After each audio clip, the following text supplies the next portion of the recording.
판교 밸리부터 동탄밸리까지 이어지는 이 경기 남부의 창의력이 대한민국을 한 단계 업그레이드하는데 매우 중요하다고 생각하고 있습니다. 그래서 제가 방금 말씀드린 것처럼 이공계 출신 대통령이 되어서 결국 이들의 창의력이 결코 다른 것에 의해서 제약받거나 제한받지 않는 그런 대한민국을 만들도록 하겠습니다. 예, 질문 있으세요?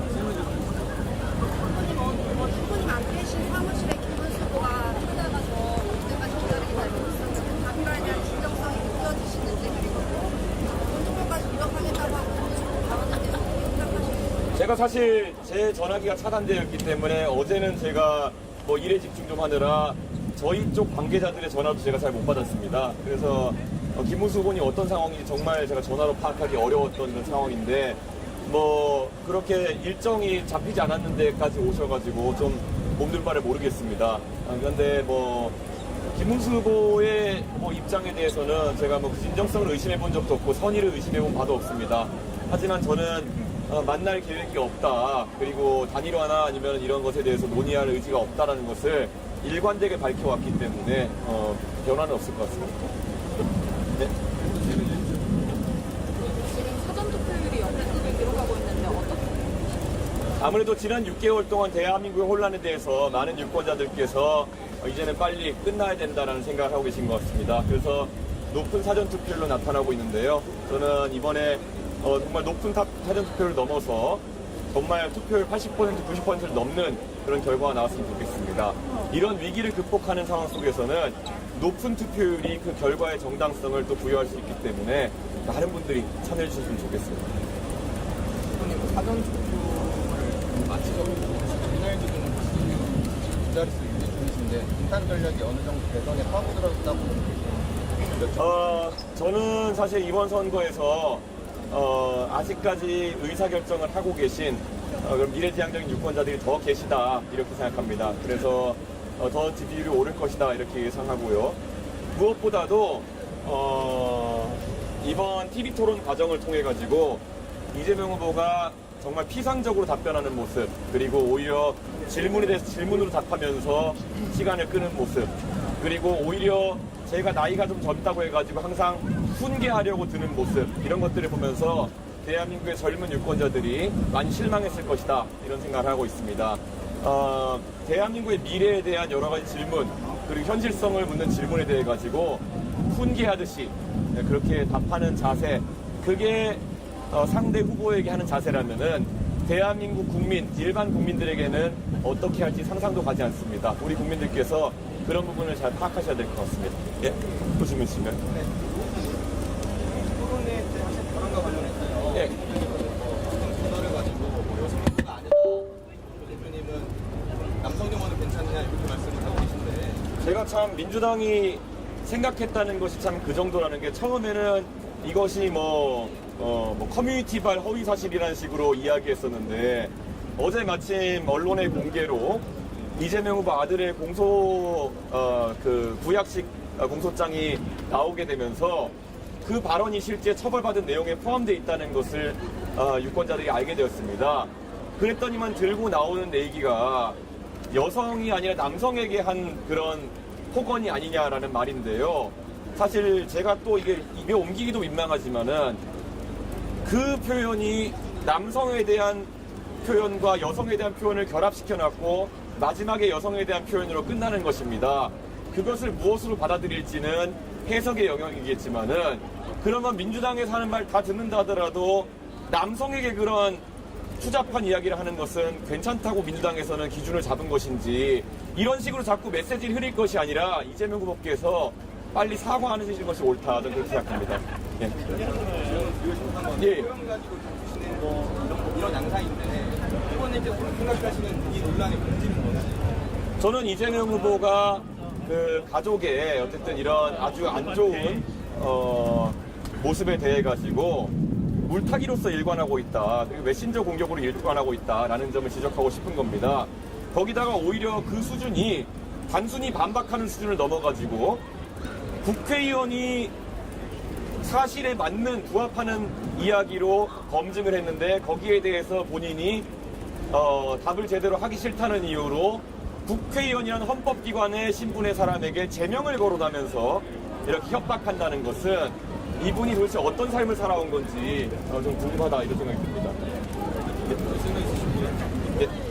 그 오늘 사전 투표였지만 재외국민 투표가 최근에 마무리가 되었어요. 근데 역대 최고 투표율 80% 정도 되려고 되고요. 근데 이 미국하고 캐나다 같은 경우 유학생들이 지난 직전 선거보다 약 2.5배 이상 투표에 참여하는 그런 신드롬이 나왔는데 그 부분에서 좀 어떻게 평가하는지.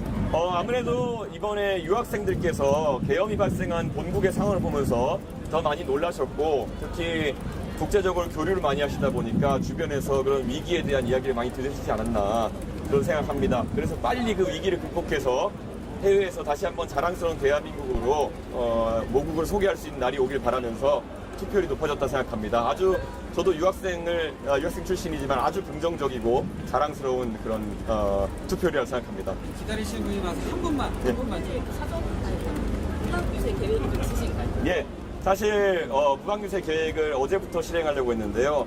어제는 내부적으로 기자회견 준비하고 이런 상황 때문에 하지 못했습니다. 오늘부터 무방유세를 하면서 수가 많지 않더라도 대한민국의 구석구석에서 밤늦게까지 새벽까지 일하시는 분들과 함께 할 수 있도록 하겠습니다. 하나만 더. 예.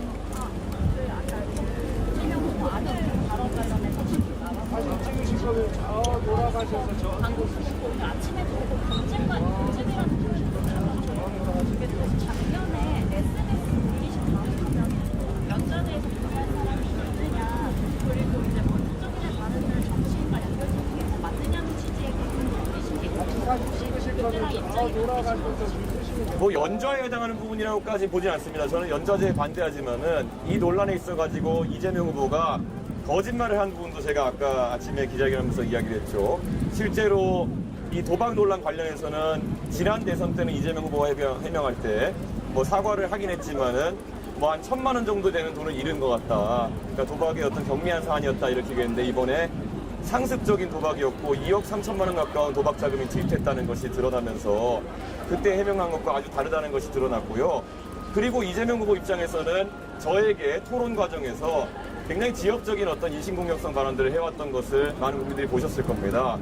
뭐 샤워를 했느냐 이런 것들이 사실 국회의원 입장에서 제가 답해야 될 것인지도 모르겠고 굳이 말하자면은 지난 계엄에서 계엄 해제를 위해 표결에 참여하지 않은 사람들이 있었고 17명의 민주당 의원이 있었고 심지어 지역구가 국회에 아주 가까운 의원마저도 거기에 참여하지 않은 것이 있었고 그분이 민주당 선대위의 핵심 관계자입니다. 저는 그런 분에서 반박을 하고 있었는데 이재명 후보가 계속 그런 인신공격성 발언을 했기 때문에 제가 이재명 후보의 그런 거짓된 면에 대해서 제가 지적할 수밖에 없었던 것이고요. 무엇보다도 제가 처음에 이걸 시작했을 때 다시 말하지만 권영국 후보가 그 두 번째 TV 토론에서 저에게 여성 혐오나 여성 갈라치기에 대한 구체적인 사례 없이 계속 지적을 해왔기 때문에 제가 권영국 후보에게 하나의 사례로서 이것을 물어보기 위해서 사실상 익명화한 상태에서 권영국 후보에게 물어봤던 것이 시작이라는 것을 알려드리겠습니다. 네, 죄송한데 이제 너무 많이 기다리고 있어요. 짧게 그러면 좀.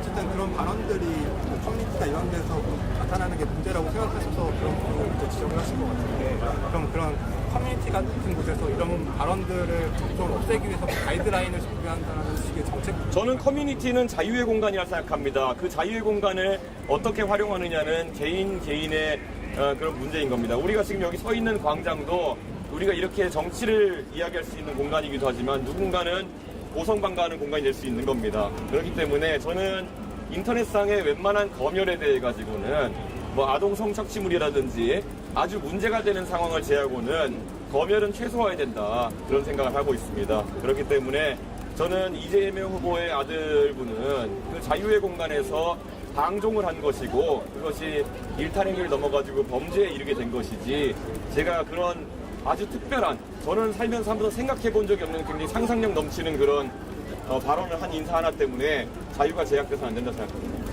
하나만 더 줄게요. 지금 블랙아웃 기간인데 네. 이번 그 토론의 발언 논란이 지지율에 좀 어떤 영향을 미친다고 보시는지. 저희가 뭐 자체적인 조사를 하고 있는 것이 있지만 큰 영향은 없는 것으로 지금 보이고 있습니다. 예. 선거 많이 해보시고 네. 신부인 들어오신 김종인 위원장이 네. 15%에 해당했거든요. 예. 이 시점에서 현실적인 김종희 위원장님이 저한테 정치를 많이 가르쳐 주셨는데 항상 김종인 위원장 뵈면 제가 그렇습니다. 그 장관님보다 제가 청출어람 하겠다고. 예, 김종인 위원장님의 그런 선의 어린 그런 어떤 예측보다 뛰어넘는 성과로서 제가 김종인 위원장님께 보람을 느낄 수 있도록 보답하고 싶습니다. 감사합니다. 네. 네. 아닙니다. 네, 국민 여러분 많이 기다리셨죠?